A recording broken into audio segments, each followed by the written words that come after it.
बच्चों से इंग्लिश में बोला करें।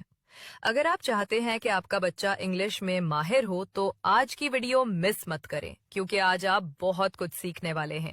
जल्दी से मुझे एक लाइक दे दें और कमेंट में बताएं कि आप तैयार हैं। चलें शुरू करते हैं। ये अच्छा नहीं है।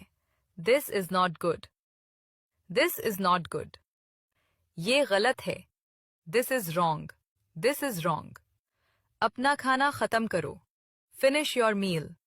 Finish your meal. मेरी तरफ देखो। Look at me. Look at me. मुझे परेशान ना करो। Don't disturb me. Don't disturb me. बाहर मत जाओ। Don't go outside. Don't go outside. मुझे सच बताओ। Tell me the truth. Tell me the truth. सुस्त ना बनो।